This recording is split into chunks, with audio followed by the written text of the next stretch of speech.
Interpretação do Evangelho segundo Mateus, capítulo 28. O Evangelho Redivivo. No fim do sábado, ao alvorecer no primeiro dia da semana, Maria Madalena e outra Maria foram ver o sepulcro.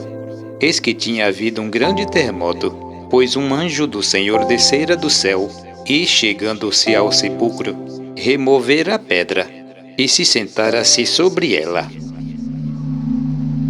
Novamente, se verifica que as mulheres, melhores do que os homens, sabem conservar e alimentar uma esperança. Embora ainda apegadas a um conceito formalista de espiritualidade, sentem que vai acontecer algo superior, que não podem definir. Encontram uma pedra do túmulo removida e um anjo do Senhor sentado sobre ela. O anjo do Senhor, que há de remover as pedras dos túmulos humanos, já está em atividade em seu trabalho redentor à ordem do Cristo cósmico, que, como Lázaro ordena, sai para fora. Estamos entrando no grande dia da ressurreição, e um a um os espíritos humanos serão despertados do longo sono de inconsciência espiritual para a luz da consciência superior, para a verdade e para a vida eterna. A sua aparência era como um relâmpago, e sua veste branca como a neve. O autor não pôde encontrar melhor comparação. Descreveu o anjo libertador como o relâmpago, a força tremenda e fulgurante do raio, símbolo de uma potência incontrolável, revestida da mais alta pureza, que o branco da neve representa. Mas o anjo disse às mulheres: "Não temas vós, porque sei que procuras Jesus, que foi crucificado. Ele não está aqui, porque ressuscitou, como disse. Vinde e vede o lugar em que ele jazia. Ide depressa dizer aos seus discípulos que ele ressuscitou dos mortos, e vai adiante de vós para a Galileia. Lá o vereis. Olhai que vô-lo tenho dito." Há algo misterioso no desaparecimento do corpo de Jesus, e que por motivos superiores nunca foi revelado anteriormente. A ressurreição de Jesus foi espiritual e não física. Cristo ressurgiu no corpo espiritual, constituído dos éteres superiores do corpo vital de Jesus, mas por razões superiores que se impunham, o corpo físico deveria desaparecer, e foi por isso rapidamente dissolvido, sob a influência de tremendo impacto de vibrações espirituais que o reduziram a pó impalpável. Até agora, a mentalidade mundana não poderia ter compreendido outra ressurreição que não fosse a de ordem física. Se o corpo de Jesus fosse encontrado e entrasse em decomposição natural, a história de Cristo nunca alcançaria o prestígio que alcançou, e o cristianismo nunca chegasse a afirmar-se no mundo. Até hoje ainda, a quase totalidade do mundo cristão se encanta e se prende à ingênua esperança de uma ressurreição física. E nesse único fato se apoia todo o prestígio do cristianismo popular e a sua possibilidade de agradar e atrair a mentalidade mundana do Ocidente, com todo o seu egoísmo e materialismo. O grande sonho da humanidade cristã é uma ressurreição física, quando Cristo voltar para inaugurar o seu reino interno neste mundo. Com a mais infantil ingenuidade, admite-se e acredita que todos voltarão a viver como antes, com os seus corpos físicos refeitos pelo poder de Cristo, numa terra regenerada e eterna, em que ninguém mais morrerá e onde todos serão completamente felizes materialmente. A humanidade que se diz cristã não compreendeu ainda as palavras de Cristo: "O meu reino não é deste mundo." Não temas, ide avisar aos meus irmãos que se dirijam a Galileia, e lá me hão de ver. As primeiras pessoas que viram a Cristo ressuscitado foram as mulheres. Exaltadas e sensibilizadas como estavam pela grande nova e pela certeza da ressurreição do Mestre, sob a influência de Jesus nelas concentradas, despertou-se-lhe a clarividência e puderam vê-lo em seu corpo espiritual, e nele receberam mais uma recomendação. O que é preciso notar aqui é que depois da crucificação, os éteres superiores do corpo vital de Jesus foram-lhe devolvidos, e empregou-os depois em todas as manifestações às mulheres e os discípulos. Já vimos que esses dois éteres superiores constituem um corpo espiritual, no qual a consciência superior se assenta e se manifesta. O corpo espiritual de Jesus foi conservado e é guardado para a próxima manifestação de Cristo, quando ele tiver de voltar. Será nesse corpo espiritual que ele voltará no ar, como dizem os evangelhos, e a ele se reunirão todos os homens que houverem constituído os seus corpos espirituais etéricos iguais aos de Cristo. Nesse corpo espiritual, a consciência superior do homem se projetará nos mundos espirituais depois do processo de espiritualização e libertação que deve realizar-se em cada indivíduo. Assim se revela o segredo encoberto pelo simbolismo evangélico. Partiram os 12 discípulos para Galiléia, para o monte que Jesus lhes designara, e vendo-o, adoraram-no, mas alguns tiveram as suas dúvidas. Vemos que a referência a um monte na Galiléia indica que haviam combinado reunir-se numa escola superior, e lá os discípulos retomaram o contato direto com Jesus e receberam os últimos ensinos e conselhos. Mas é de se observar-se a curiosa menção de que alguns discípulos tiveram as suas dúvidas, mesmo depois de assistirem às manifestações espirituais de Jesus. Nesse sentido, o Evangelho de Mateus é admirável na expressão da sua sinceridade. Realmente, os discípulos não estavam todos no mesmo grau de desenvolvimento e de entendimento. Pela própria descrição evangélica, só 3 poderiam alcançar os graus superiores da iniciação: Pedro, Tiago e João. Embora todos fossem clarividentes em maior ou menor grau, os demais discípulos não estavam preparados para compreender em total extensão a missão e o sacrifício de Cristo. Vê-se por aí que nos primeiros graus de iniciação e de clarividência, o aspirante não tem todo o conhecimento, nem pode entender todas as questões espirituais. Com exceção dos 3 apóstolos, Pedro, Tiago e João, os demais teriam naturalmente as suas dúvidas, porque lhes faltava ainda a maior capacidade de entendimento. Essas dúvidas existem sempre em todo o aspirante, mesmo depois de passar pelos primeiros graus, e só gradualmente elas serão eliminadas à proporção que avança e adquire maiores capacidades de realização. O processo de iniciação compreende 9 graus, chamados mistérios menores, e 4 mistérios maiores, sendo, portanto, 13 ao todo. Só gradualmente o aspirante poderá conquistá-los.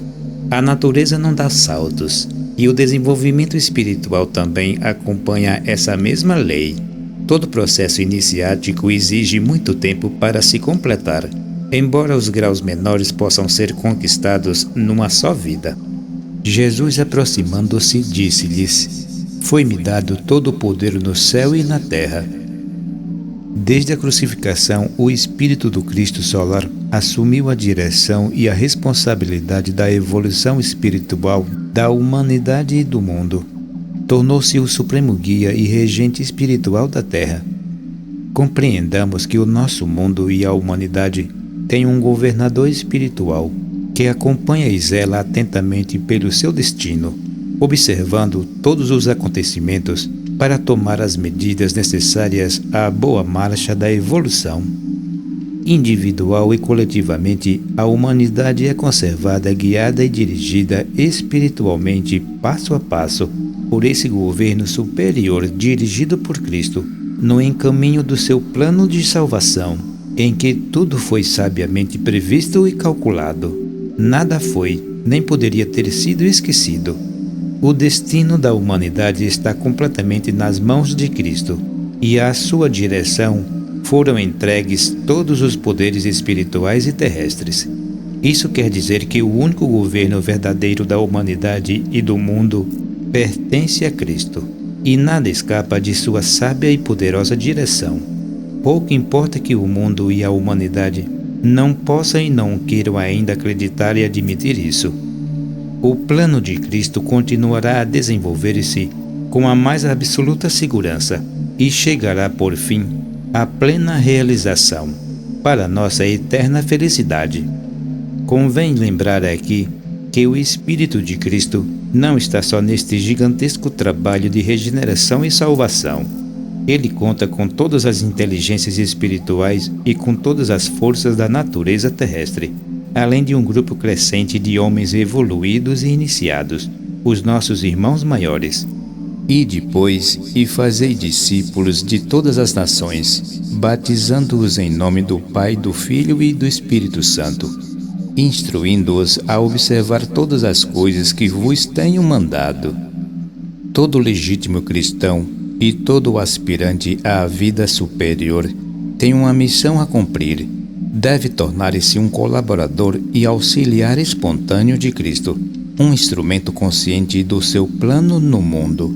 Sua ordem é para que se ensine, que se transmita o seu evangelho, que se instrua, que se prepare discípulos, que se mostre o caminho, que se aponte a verdade, que se demonstre a verdadeira vida. Batismo quer dizer purificação, e a recomendação de Cristo para que se batize em nome do Pai, do Filho e do Espírito Santo significa que se purifique as consciências e as almas humanas, despertando nelas o entendimento da realidade espiritual que cada homem possui dentro de si mesmo. O batismo, ou purificação, só se efetua quando o homem abre a sua consciência à luz do seu próprio espírito, do seu Deus interior, e para isso é preciso que seja instruído e ensinado. Entretanto, é preciso considerar que não basta saber, é necessário fazer. O cristianismo teórico nada vale, é como um tesouro enterrado, que a ninguém aproveita. Cristo recomenda que se instrua, para que o homem observe tudo quanto ele tem mandado fazer. O grande mal do nosso cristianismo atual é ter se mantido como teoria apenas. Todos se julgam cristãos, pensam que conhecem o cristianismo, discutem os seus princípios, interpretam os seus ensinos, escrevem sobre ele e até procuram ensiná-los aos outros. Mas o que ninguém procura fazer é vivê-lo, observá-lo e obedecê-lo. Em consequência, para o cristão comum, não há realização espiritual, não há o despertar da consciência superior. Eis que eu estarei convosco todos os dias, até o fim do mundo. Com esta categórica afirmação de Cristo, termina o Evangelho de Mateus. No sacrifício do Gólgota, o Espírito solar de Cristo ligou-se permanentemente à humanidade, ligou-se a ela pelo sangue, e dela faz parte até que seja toda redimida e salva. Desde o seu sacrifício, a humanidade conta com o mais poderoso e extraordinário auxílio espiritual direto. Hoje temos real e verdadeiramente um Deus entre os homens, ligado ao nosso destino permanentemente e que nos salvará seguramente a todos. Sob sua amorosa influência, se despertará e se desenvolverá dentro do homem a consciência superior, o Cristo interno, que lhe permitirá vencer a natureza inferior, o egoísmo e as ilusões da forma. A humanidade já não está abandonada ao seu destino, à rigidez da lei, acima da dura e invariável lei de consequência, que decreta que o homem colhe o que semeia. Temos uma lei mais alta, a da graça, do amor, do perdão e da caridade. Essa lei da graça está à disposição do homem, a todo momento, para aliviá-lo, para auxiliá-lo, para salvá-lo. Ela não se impõe e não obriga, mas se oferece liberal e amorosamente a cada homem que queira aceitá-la. O homem é livre de aceitá-la ou rejeitá-la, mas enquanto se conserva afastado do caminho de Cristo, não poderá conhecer a verdade e não terá a verdadeira vida em si. Afastado do caminho de Cristo, não poderá receber os benefícios da graça e continuará sob o regime da antiga lei do olho por olho e dente por dente. Como uma criança rebelde que não quer ouvir os conselhos dos seus pais, a humanidade continuará ainda durante algum tempo em sua teimosia, mas por fim compreenderá o seu erro e se lançará nos braços de Cristo, o seu divino amigo, o seu único Salvador. A dor, os sofrimentos, as desilusões farão a humanidade compreender que o caminho do transgressor é muito duro e que, sob a lei de consequência, continuará num círculo vicioso do qual ninguém se salva. Só a consciência superior despertada no homem alcança o entendimento espiritual que lhe permite perceber suas próprias condições e necessidades reais. Com sua consciência espiritual despertada, apoiada e sustentada pela luz do Cristo cósmico, o homem continuará sua libertação espiritual. Cristo está real e verdadeiramente conosco todos os dias e jamais poderá afastar-se de nós. A luz da sua eterna presença interpenetra e rodeia toda a terra. E como disse São Paulo, nele vivemos, nos movemos e temos a nossa existência. No centro da terra, onde ele se encontra, sua potente luz espiritual se expande para toda a periferia, interpenetrando todas as almas humanas. Entretanto, a sua luz e seu poder não se impõem e não obrigam. Os homens são livres de aceitá-la ou rejeitá-la. Nenhum poder espiritual pode impor-se ou obrigar os homens contra sua livre vontade. Assim como para receber e apreciar a irradiação de uma estação emissora, o homem deve construir um aparelho que possa sintonizar na respectiva onda. Assim, a recepção da onda crística depende de um aparelho de recepção especial, que o homem deve construir dentro de si mesmo. Todos possuímos o germe desse maravilhoso aparelho espiritual de recepção e transmissão, e podemos desenvolvê-lo completamente com o material psíquico que todos já possuímos. Esse extraordinário aparelho é o corpo espiritual, o traje dourado de núpcias, tantas vezes mencionados nos evangelhos, e do qual depende a nossa libertação espiritual e reunião com o nosso Salvador, o Espírito solar de Cristo. Desde a crucificação, o Espírito de Cristo está realmente conosco, ligado à humanidade, vertendo nela sua luz e seu amor. E a ele desenvolvemos o avanço extraordinário que realizamos nesses últimos 2 milênios. Em nenhuma época da história humana realizou-se tão rápida e radical transformação como nesses últimos 2000 anos, sob influência direta de Cristo. Quando nos referimos a esse avanço, não queremos em absoluto significar progresso material, intelectual e científico apenas, mas a espantosa revolução que se vem observando no campo da consciência, da filosofia, da religião, dos direitos humanos, da liberdade de pensamento.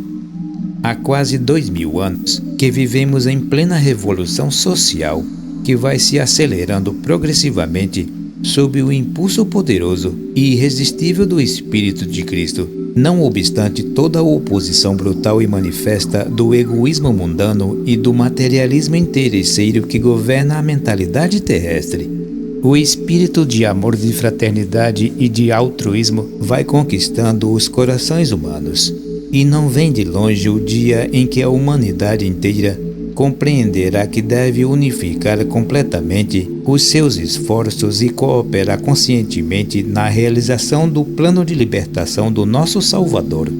Vivemos numa época de transcendental importância nos destinos da humanidade, em que se chocam, dentro e fora do homem, duas poderosas correntes, a do egoísmo e a do altruísmo, a do anticristo e a de Cristo. Só vemos desta luta os seus efeitos em tudo que vem acontecendo no mundo e em tudo que acontece dentro do homem.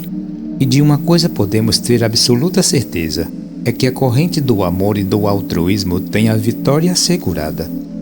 Sob o impulso constante e irresistível de Cristo, a humanidade se despertará gradualmente para a realidade espiritual e compreenderá que para sua própria felicidade, para sua garantia e mais rápida libertação, deve abandonar os impulsos cegos do egoísmo materialista, que a mantém escravizada a fantasmas e falsos deuses, criados pela sua própria ignorância. Se os cristãos pudessem compreender realmente o que significa, eis que eu estarei convosco todos os dias até o fim do mundo, certamente as coisas seriam muito diferentes. Mas o nosso mundo não pôde ainda compreender esta terrível realidade. Não percebe a grandeza desta afirmação, porque lhe faltam a consciência e o entendimento espiritual. A ideia de que ainda se faz de Cristo é tristemente falsa e materialista. Os evangelhos são interpretados ao pé da letra, e não se faz nenhum esforço sincero em entendê-los realmente. Procura-se nos ensinos de Cristo apenas confirmações e apoios a opiniões egoístas, interesseiras e pretensiosas. O legítimo cristianismo é apenas unicamente amor e altruísmo. Não será nunca um negócio, uma especulação, uma profissão rendosa. Essa é a principal razão pela qual não se tem interesse em entender o cristianismo. Procura-se, ao contrário, torcer e encobrir com hábeis sofismas o seu legítimo significado.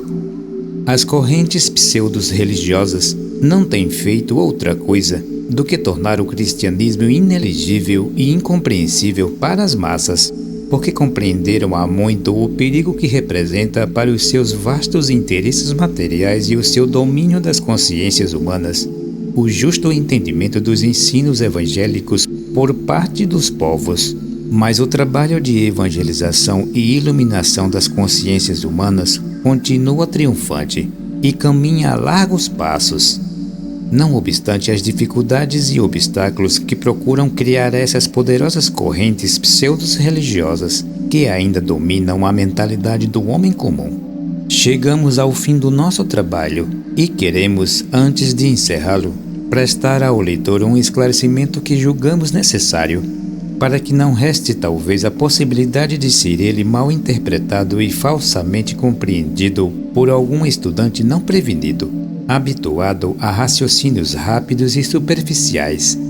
Queremos nos referir à crítica, aparentemente forte, que por força dos próprios termos do Evangelho de Mateus fomos obrigados a fazer, interpretando as referências feitas aos escribas e fariseus.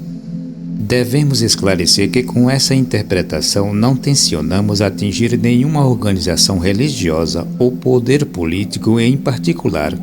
Como no próprio Evangelho de Mateus, os assuntos foram analisados sem preconceitos, e nesse caso consideramo-los justos. Lembramo-nos de São Paulo, quando disse em sua carta a Tito: adverte-lhes que estejam sujeitos aos governadores e às autoridades, que sejam obedientes, que estejam prontos para toda boa obra, que não digam mal de ninguém, nem sejam questionadores, mas que sejam sossegados, mostrando toda mansidão para com todos. Mas não seria possível deixar de reconhecer que o nosso mundo é governado por uma mentalidade imperfeita, relativa, incapaz de elevar-se acima dos acanhados e limitados conceitos de um materialismo preconcebido e exclusivista. Vivemos sujeitos a essa mentalidade, a esse poder mental, criado pela própria ignorância humana, nesta presente intermediária de confusão, de incerteza, de incompreensão nesta Babilônia, que edificamos na inconsciência das realidades espirituais. Temos sido os instrumentos cegos desse poder mental desvirtuado, prepotente, egoísta e mesquinho, que Cristo chamou o príncipe deste mundo, que procura dominar e expressar-se através de todos os homens, sejam escribas ou fariseus, crentes ou descrentes, cultos ou ignorantes, ou simplesmente estudantes de espiritualismo. É desse poder mental, desse poder das trevas, que o aspirante há de libertar-se, pelo seu esforço consciente e inteligente, para que a sua consciência espiritual possa despertar-se em seu interior. Para ser bem-sucedido nesse esforço de libertação, necessita o aspirante de orientação e de método. Para isso foram escritos os Evangelhos. Essa é também a razão de ser deste livro, que ele possa ser útil aos nossos irmãos e amigos da fraternidade, em sua conquista da mais alta realização. Desperta tu que dormes, levanta-te dentre os mortos, e Cristo te alumiará.